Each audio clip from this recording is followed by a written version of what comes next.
నమామి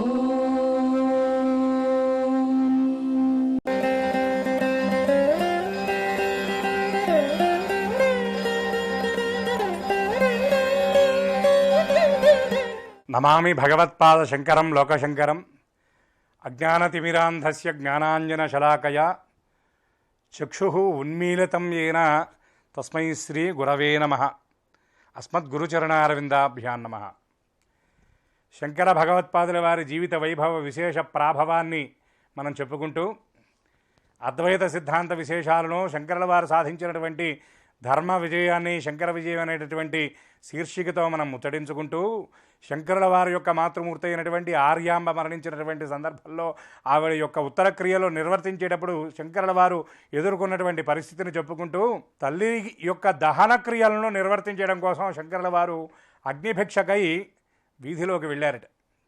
అప్పుడు వాళ్ళందరూ నిరాకరించారు. ఆ సందర్భంలో అనాథ ప్రేత సంస్కారం కూడా ఎంత ఫలాన్ని ఇస్తుందో మనం చెప్పుకుంటూ ఒక మాట చెప్పుకున్నాం. దరిద్రాయ కృతం దానం శూన్యలింగస్య పూజనం అనాథ ప్రేత సంస్కారం కోటి యజ్ఞ ఫలం లభేతని. మనం దానం ఎవరికి చేయాలి అంటే కడుపు నిండినటువంటి వాడికి దానం చేయటం కాదు. ఎవడైతే ఆకలితో బాధపడేటటువంటి వాడు ఉంటాడో వాడికి మాత్రమే దానం చేయాలిట. ఈ సందర్భంగా ఒక చిన్న ఉదాహరణ చెప్పుకుందాం. లోగడ మనం ఇవాళ పటాటోపంగా చేస్తున్నటువంటి ఆ వేడుకల్లో శుభకార్యాల్లో పెడుతున్నటువంటి భోజనాల గురించి చెప్పుకున్నాం. ఇట్లాగే ధర్మరాజు గారు చేస్తున్నటువంటి రాజసూయ యాగంలో ఆయన చేసినటువంటి అద్భుతమైనటువంటి అన్నదాన విశేషాన్ని కూడా మనం ఇక్కడ చెప్పుకుందాం. అద్భుతమైనటువంటి అన్నదానం చేస్తున్నారు రాజసూయ యాగంలో. ప్రతి 10,000 మంది భోజనం చేసిన తర్వాత ఒక్కసారి ఘంటిక మోగుతుంది ఠంగని. అలా ఒకరోజు మరి కొన్ని లక్షల మంది భోజనం చేస్తున్నారు. అంటే 10ల సంఖ్యలో గంట మోగుతూనే ఉంది. ఒక రాత్రి వేళ ధర్మరాజు గారు తన శయనమందిరంలో నిద్రిస్తూ ఉన్నటువంటి సందర్భంలో ఆ ఘంటిక గణగణ గణగణ గణగణ మోగుతూనే ఉంది. ఇదేమిటి, ఒక్కసారి గంట మోగితేనే 10,000 మంది భోజనం చేసినట్టు ఇన్నిసార్లు గంట ఆగకుండా మోగుతుంది? అన్ని లక్షల మంది అక్కడ భోజనం ఎలా చేశారు? వాళ్ళందరికీ ఎలా వండి పెట్టారు? వడ్డించేటటువంటి వాళ్ళందరూ ఎట్లా చేస్తున్నారు? ఇది నిద్ర సమయం కూడా కదా, చూసి వద్దాము. ఒకవేళ ఈ గంట భోజనం చేసిన తర్వాత 10,000 మందికి ఒకసారి మోగటం కాకుండా దీని మీద ఏదైనా పక్షి కానీ ఏదైనా జంతువు కానీ ఈ ఘంటానాదం చేస్తుందేమో చూద్దామని చెప్పి ధర్మరాజు గారు బయటకు వచ్చారట. ఏదీ లేదు, గంట మాత్రం మోగుతూనే ఉంది. భోజనశాల దగ్గరికి వెళ్ళి చూశారట. ఎంతమంది భోజనం చేస్తున్నారంటే ఒకే ఒక్కరు భోజనం చేస్తున్నారట. ఎవరు ఆ వ్యక్తి అని అతని దగ్గరికి వెళ్ళి విచారిస్తే అతను చాలా ఆకలితో బాధపడుతూ 10-15 రోజుల నుండి భోజనం దొరక్క ఇబ్బంది పడుతూ ఆ పూట కూడా భోజనం చేయకపోతే ప్రాణం పోయేటటువంటి స్థితిలో ఉన్నటువంటి వాడు దొరికింది ఆహారం. ధర్మరాజు గారు ధర్మప్రభువు భోజనం పెడుతున్నాడని ఆర్తితో భోజనం చేస్తున్నట్ట. చూడండి, ఇన్ని రోజులు ఇంతమందికి భోజనం పెడితే సంఖ్యా ప్రకారం 10,000 మందికి ఒక్కసారి మోగినటువంటి ఘంటిక ఆ ఒక్కడు భోజనం చేస్తే లక్షల మంది భోజనం చేసినట్టుగా ఆనందంతో మోగిందిట. అంటే ఎవడికి దానం చెయ్యాలి అంటే దరిద్రాయ కృతం దానం, దరిద్రుడైనటువంటి వాడికి దానం చేయాలట. అది అన్నదానమైన, వస్త్రదానమైన, వస్తుదానమైన, విత్తదానమైన. ఎందుకంటే డబ్బు ఉన్నటువంటి వాడికి డబ్బు ఇస్తే వాడి దగ్గర అదనంగా చేరుతుంది తప్ప వాడికి దానివల్ల ప్రయోజనం లేదు. ఇక రెండవది ఏమిటంటే శూన్యలింగస్య పూజనం. ఏ శివాలయంలో అయితే ఆ శివాలయం పాడుబడి ధూపదీప నైవేద్యాది కైంకర్యాలు జరగకుండా ఉన్నటువంటి ఆ శివాలయంలోకి వెళ్ళి ఎవరైతే శంకరుడి మీద అంటే ఆ లింగం మీద కాసన్ని నీళ్లు పోసి 2 మారేడు దళాలు తీసుకువెళ్ళి అలా పడేస్తాడో అది నిజమైనటువంటి ఆరాధన, కోటి యజ్ఞాలతో సమానమైనటువంటి ఆరాధన. ఎందుకంటే రుద్రుడి యొక్క అర్చన గురించి మారణ కవి రాజశేఖర చరిత్రలో చెబుతూ ఒక మాట అంటాడు. ఏమిటా మాట అంటే, నీలకంఠుని శిరస్సుపై నీరు జల్లి పత్తిరుసుమెంత నివ్వాడు పారవైచు కామధేనువు వానింట గాడి పసర మళ్ళీ సురశాఖి వానింట సురమహీజము. అంటే ఈశ్వరుడికి కావాలి అని చెప్పనని వాడు ప్రత్యేకంగా వెళ్ళి అభిషేకం చేయటం కాదండి. కాసిన నీళ్లు ఆయన మీద పారబోస్తే చాలుట. బిల్వదళాలు తీసుకువెళ్ళి శివాయ నమః, మహేశ్వరాయ నమః, శంభవే నమః, పినాకినే నమః అని ఇట్లా అష్టోత్తరం చెప్పి పూజ చేయక్కర్లా. బిల్వదళాలను అలా విసిరితే చాలుట. అనుగ్రహంతో ఆనందంతో శంకరుడు 2 వస్తువులు ఇస్తాట. ఏమిటి ఆ 2 వస్తువులు అంటే, కోరుకున్నటువంటి కోరికలన్నింటినీ కూడా నెరవేర్చేటటువంటి కామధేనువు, అపారమైనటువంటి సంపదని అనుగ్రహించేటటువంటి కల్పవృక్షాన్ని. చూడండి శివానుగ్రహం ఎంత గొప్పదో. అందుకే ఆయన్ని అశుతోషుడు అంటారు. అంటే అల్ప సంతోషి కాబట్టి. అటువంటి శూన్యలింగస్య పూజనం, బాగా అందరూ వెళ్ళి కోట్ల రూపాయలు విరాళాలు ఇచ్చి ఎంతో ఆస్తి కలిగినటువంటి శివాలయాలకు వెళ్ళి మనం దానం విరాళం ఇచ్చినా ఇవ్వకపోయినా మన వైభవాన్ని ప్రకటించుకోవడం కోసం, బోర్డు మీద పేరు రాసుకోవడం కోసం లక్షల రూపాయలు చందాలు ఇచ్చినా ఇవ్వకపోయినా పూజలు జరగకుండా పాటుపడ్డటువంటి శివాలయాన్ని కనుక పునరుద్ధరించినట్లయితే కోటి యజ్ఞాలు చేసినటువంటి ఫలం లభిస్తుంది అని మనకి పెద్దలు చెప్పడం జరిగింది. తర్వాత అనాథ ప్రేత సంస్కారం, ఎవరూ లేనటువంటి అనాథ ప్రేతకు గనక మనం సంస్కారం గనక చేసినట్లయితే దానివల్ల కూడా కోటి యజ్ఞాలు చేసినటువంటి పుణ్యఫలం లభిస్తుంది అని మనకి పెద్దలు చెప్పడం జరిగింది. అటువంటి శంకరుల వారి జీవిత చరిత్రలో మనం చెప్పుకుంటున్నటువంటి విశేషాలలో భాగంగా ఆర్యాంబ యొక్క అంత్యక్రియల కోసం అగ్నిభిక్షకు వెళ్ళినటువంటి శంకర భగవత్పాదుల వారికి ఎదురైనటువంటి పరిస్థితిని గురించి మనం ముచ్చటించుకుంటూ ఉన్నాం. ఆయన అగ్నిభిక్షను పొందాడా, తల్లికి అంతిమ సంస్కారాన్ని ఎలా నిర్వర్తించాడనేటటువంటి విషయాలను రాబోయేటటువంటి భాగాలలో సోదాహరణగా మనం చెప్పుకునేటటువంటి ప్రయత్నం చేద్దాం. నమామి భగవత్పాద శంకరం లోకశంకరం. సర్వే జనాః సుఖినో భవంతు.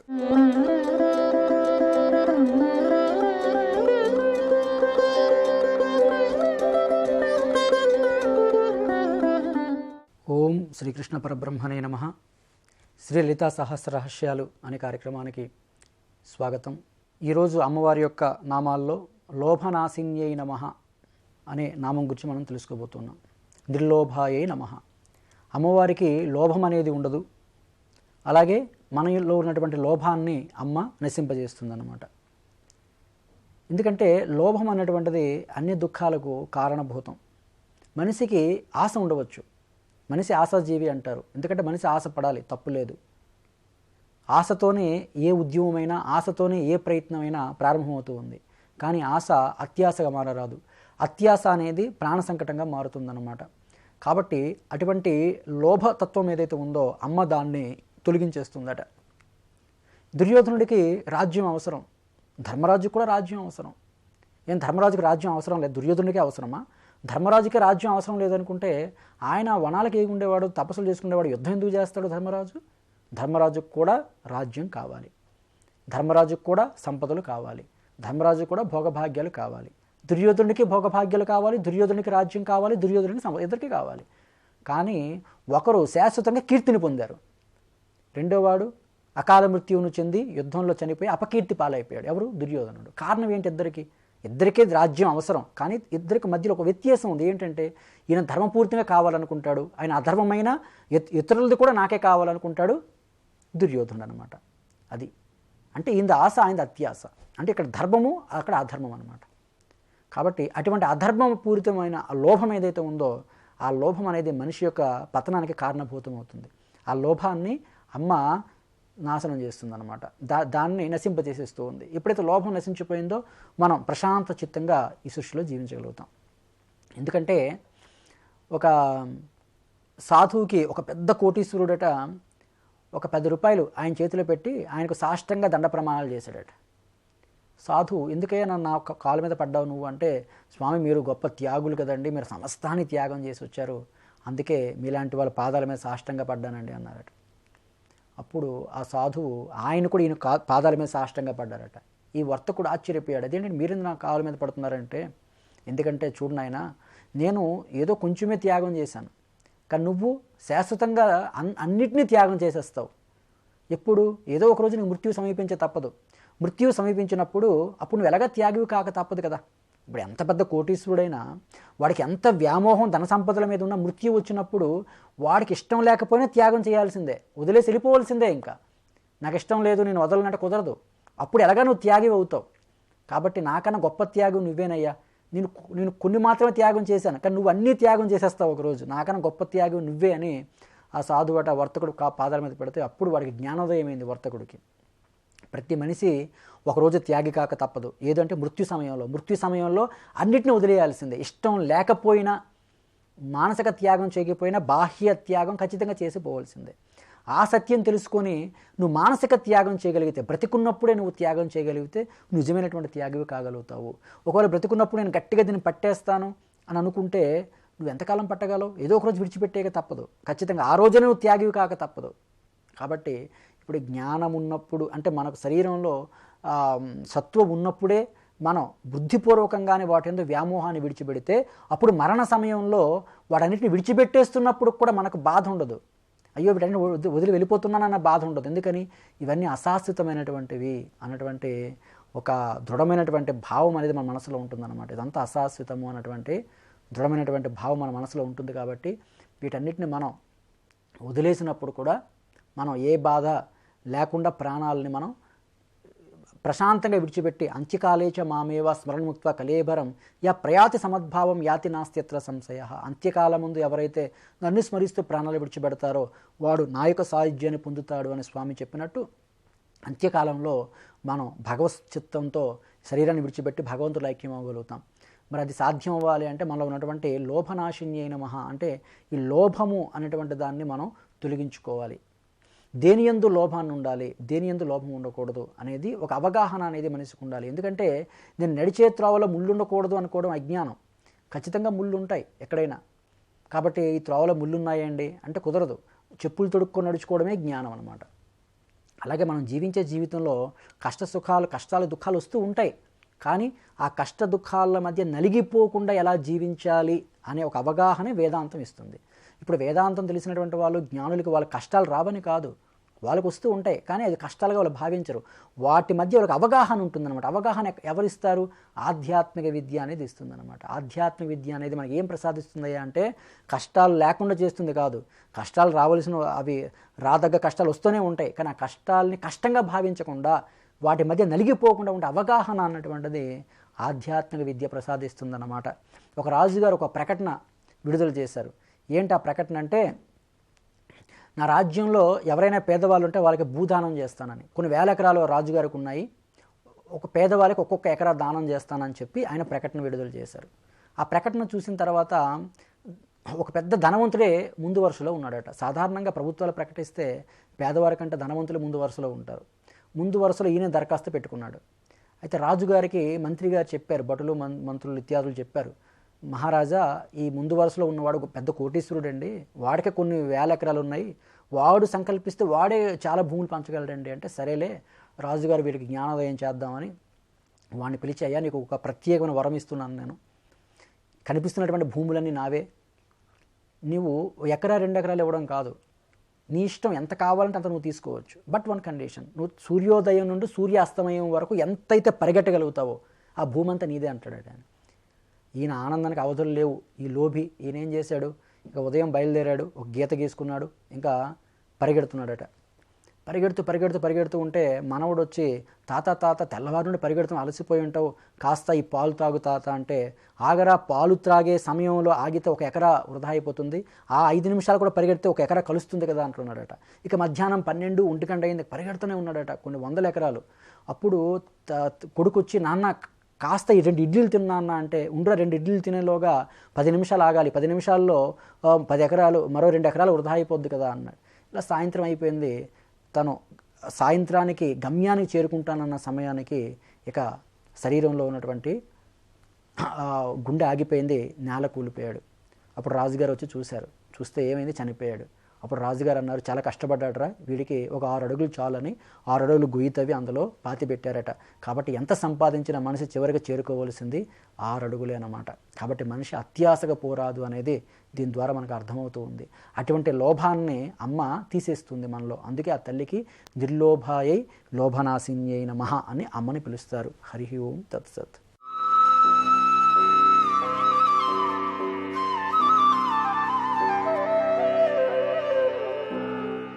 భూలోకమంతా జయించాడు, ఇంకా ఇంద్రలోకం వెళ్ళాడు. ఇంద్రలోకం వెళ్ళేటప్పటికి ఆ ఇంద్రుడి దగ్గరికి వెళ్ళి యుద్ధానికి రా అన్నాడు.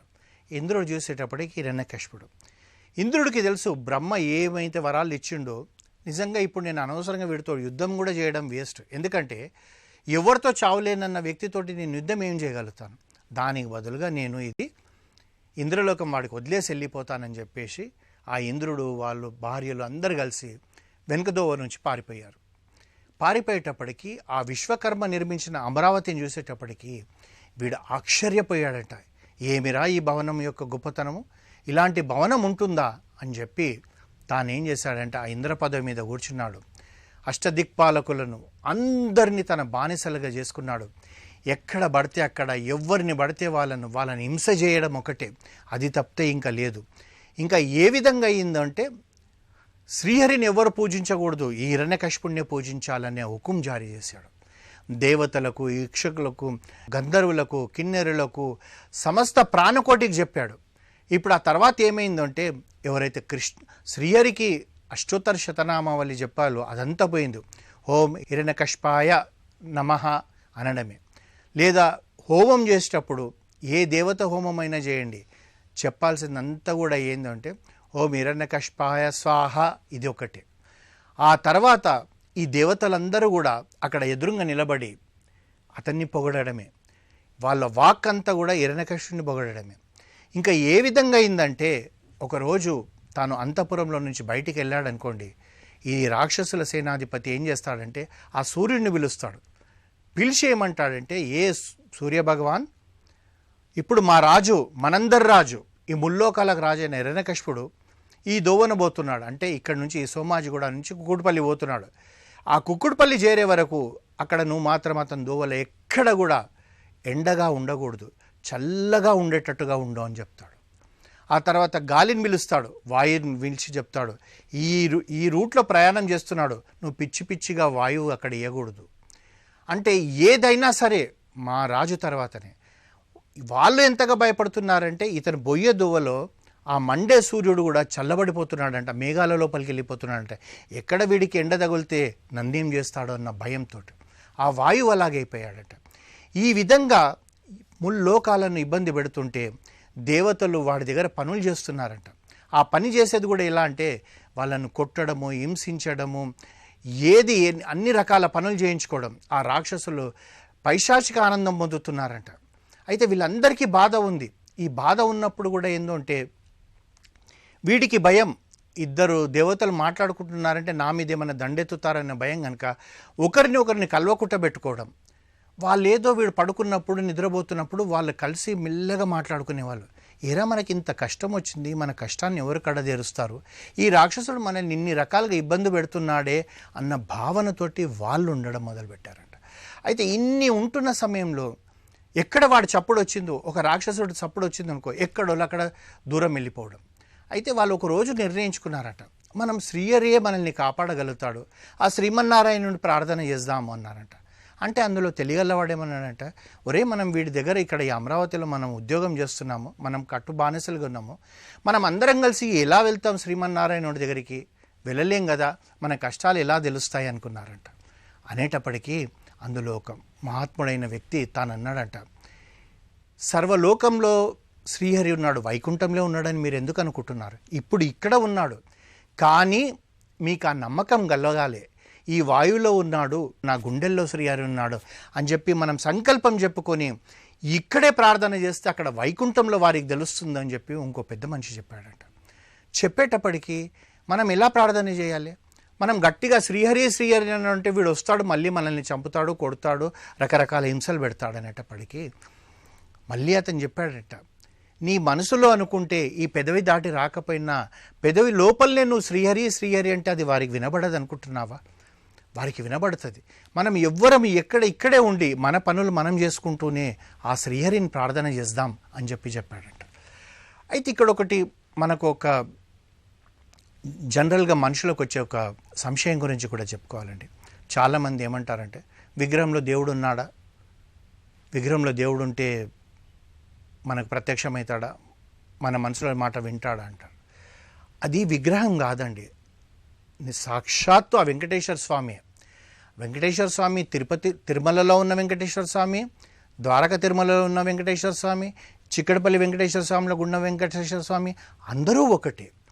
అయితే ఒక రాయి దేవుడు ఎలా అయ్యాడంటే ఆ రాయిని చెక్కిన తర్వాత ఆ ప్రతిష్ఠ చేసేటప్పటికీ వేద మంత్రాలతో ఈ వేద బ్రాహ్మణులు వారికి ఆ శక్తిని దారబోస్తారు కనుక దాంట్లో ఆ శక్తి వస్తుంది.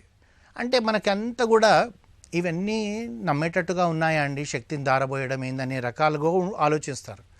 మీకు ఒక చిన్న ఎగ్జాంపుల్ చెప్పుకుందామండి. మనకు టైఫాయిడ్ వచ్చింది. మనం వచ్చినప్పుడు ఓ డాక్టర్ దగ్గర పోతాం. డాక్టర్ ఏం చేస్తాడు, ప్రిస్క్రిప్షన్ రాసిస్తాడు 4 మందులు అని చెప్పేసి. మీరు డాక్టర్ని అడుగుతున్నారా, అయ్యా ఇందులో ఏ ఫార్ములాతో ఉంటే మీరు ఈ మందు తయారు చేశారని చెప్పేసి? ఇది అడుగుతలేరు. డాక్టర్ మీద నమ్మకం. ఇంటికి వస్తాం, 4 క్యాప్సిల్స్ వేసుకుంటాం.